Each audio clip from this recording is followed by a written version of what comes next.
Hello, and welcome to another look with Christian King. I am back here for the second time of the day, the evening of February the 3rd, Sunday. My afternoon has kind of sucked. Did anyone else update their iPhone and their Bluetooth all stopped working? Because I have to reset my network settings every 5 minutes to get my damn Bluetooth to work. I'm hoping they do another update soon so it'll fix this, because I use Bluetooth all day, every day to talk on the phone at work and listen to podcasts and stuff. So if anyone else is having that problem and figure out how to fix it, comment in the comments and help me out. But obviously that's not really y'all's job. Y'all are just here to listen about MMA, so that's fine. Fortunately, I don't need Bluetooth for this show, and we will move on. Unfortunately, my mood was not helped by looking up and down this fight card for the full first time and realizing that this fight card is trash. This is a terrible pay-per-view. There's only 2 good fights on this entire card. Very disappointing. I'm not too sure if I'll be buying this one. I'm a big Whitaker fan, but man, this card sucks, just to be blunt. Nothing to be excited about here. So let's go through it. Starting at the bottom, Fight Pass prelims. We're going to skip over all that. Nothing on there. Lando Venata's in the headliner against someone I haven't heard of who's 6-4. Coming up, the prelims on ESPN, no fights of note at all. I look forward to seeing Kai Kara France fight again, but I don't know the opponent. And obviously some of that's my fault, but there's not one marquee name or one ranked fighter really on here at all in the preliminary card, which is on ESPN, the channel. So there's nothing to look at there. And then you get to the main card, which is pay-per-view. It opens up with Sam Alvey versus Jim Crute. I do not care about that fight enough to make a pick. Obviously, Crute would be the one that people would lean towards because he has all the momentum, but Alvey can be really tricky and frustrate fighters. I would have to say that it seems like this could be one that Sam Alvey can win, but I can't really say that I care enough to make a pick. So let's look at the odds. Sam Alvey is the underdog very slightly. Jim Crute is the favorite very slightly. So we'll move on to the next one. And we got Montana De La Rosa taking on Nadia Kassem. I'm going to skip over that one. Then in the featured bout of a preview, we have Ricky Simone taking on Hani Yahya. I mean, that should be a fun, scrambly fight.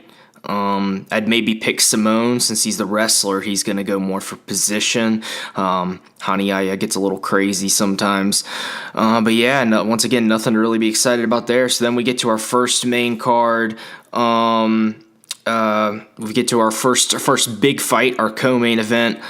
And what we have here, sorry, I'm just texting my wife to tell me when she's coming home.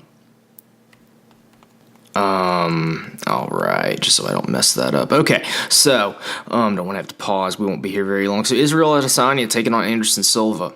What's going to happen in this fight? Israel Adesanya is going to win this fight, and I do believe he will stop Anderson Silva, which is kind of depressing to think about, but Silva's, got dropped by Michael Bisping, in that fight. So, I don't think Silva's chin is all the way there. So I'm going second round TKO for Israel Adesanya. The reason I'm not saying first round is because I think Israel will show Anderson a lot of respect and will not rush the issue too much. But that doesn't mean he won't win, and that doesn't mean he won't get the stoppage.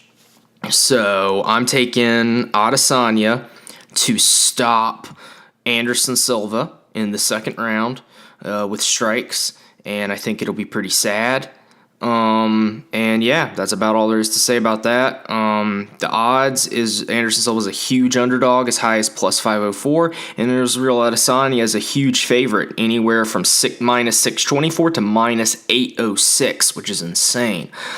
Man, yeah, that's just not really one that I'm too excited about. I don't really understand the matchmaking that much, to be honest, but it is what it is. All right, move on to the main event. Robert Whitaker defending his title for the third time against Kelvin Gastelum. Man, this should be a good fight. This is the thing that will probably make me watch this fight card, just this one fight.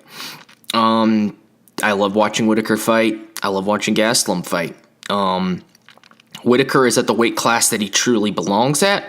Kelvin is at the weight class that his lack of discipline has forced him to be at. And that's kind of what leads me, I mean, not only that, but that right there should kind of tell you that you should be leaning Whitaker, in my humble opinion. I think you should be leaning Whitaker because he, to me, is the more disciplined athlete. He's the one who's doing every single thing he needs to make his career work, whereas I feel like Kelvin is somewhat wasting away the prime of his career at middleweight when he should be at welterweight. And I think that that's going to cost him in this fight.